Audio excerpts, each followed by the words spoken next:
दोस्तों, क्या आप जानते हैं एक कहावत बहुत ही ज्यादा कुख्यात है, घर का भेद ही लंका ढाए। ऐसी ही कहावत सिर्फ और सिर्फ विभीषण के लिए इस्तेमाल की जाती है। लेकिन दोस्तों, क्या आप जानते हैं कि विभीषण ही नहीं, मंदोदरी भी थी रावण की मृत्यु की असली वजह। आज के इस वीडियो में यही जानेंगे। आप देख रहे हैं, अगर अभी तक आपने हमारे चैनल को सब्सक्राइब नहीं किया तो देर किस बात की, चैनल को अवश्य सब्सक्राइब करें और बेल आइकन जरूर दबाएं ताकि ऐसी ही खास लेटेस्ट अपडेटेड वीडियोस आपको जानने और सुनने को मिलती रहे। दोस्तों, चलिए शुरू करते हैं ये खास वीडियो। कहा जाता है कि रावण की मृत्यु का तत्कालीन प्रमुख कारण विभीषण थे, परंतु ये कथा सिर्फ इतनी ही नहीं है। इसका संबंध रावण की पत्नी मंदोदरी से भी है। रावण की मृत्यु युद्ध भूमि में हुई थी, परंतु यही उसके अंत का सत्य नहीं है। उसकी मृत्यु अनेक प्रकार के श्राप तथा विनाश को अंजाम देने वाली घटनाओं से जुड़ी है। कहा जाता है कि रावण की मृत्यु का तत्कालीन प्रमुख कारण विभीषण थे। उन्होंने ही श्री राम को ये रहस्य बताया था कि रावण की नाभि में अमृत कुंड का वास है। जब तक अमृत सुरक्षित है, रावण का कोई भी कुछ नहीं बिगाड़ सकता। इस रहस्य के उजागर होने के बाद ही रावण की पराजय हुई और उसकी दुष्टता का एक अध्याय समाप्त हुआ। परंतु ये कथा सिर्फ इतनी ही नहीं, इसका संबंध रावण की पत्नी मंदोदरी से भी है।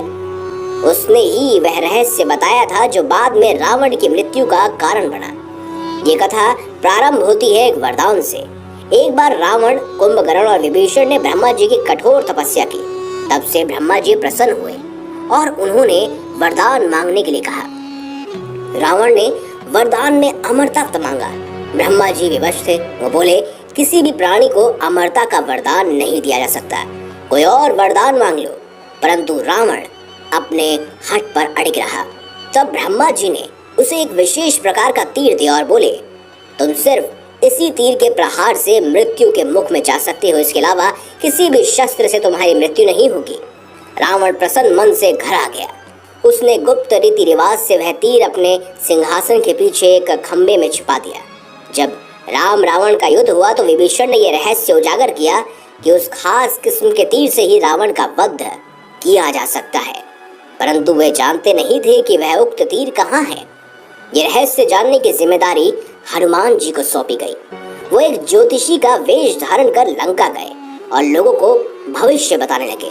उनकी चर्चा सुनकर मंदोदरी भी अपना भविष्य जानने आई। बातों ही बातों में ज्योतिषी बने हनुमान जी ने कहा कि ब्रह्मा के दिए उस तीर से ही रावण को संकट है। मंदोदरी ने कहा कि ऐसा नहीं हो सकता, वह तीर सिंहासन के खंबे के पीछे सुरक्षित है। तीर का स्थान मालूम करने के बाद हनुमान जी उस जगह गए। तीर लाकर श्री राम जी को सौंप दिया और उसी तीर से भगवान ने रावण का वध किया। इस प्रकार ज्योतिषी के रूप में हनुमान जी द्वारा की गई ये भविष्यवाणी सत्य सिद्ध हुई। दोस्तों, खैर, अगर पूर्ण रूप से रामायण को देखा जाए तो रामायण में इस बात के प्रमाण नहीं मिलते, लेकिन रामायण के भी बहुत सारी श्रृंखलाएं हैं और अलग अलग पुस्तकों के रूप में उनको वर्णित किया गया है, गठित किया गया है। ऐसे में भी हमने ये जानकारी इंटरनेट साथ ही साथ पुरानी रामायण को पढ़कर ही आपको सुनाई है। वीडियो अगर अच्छी लगी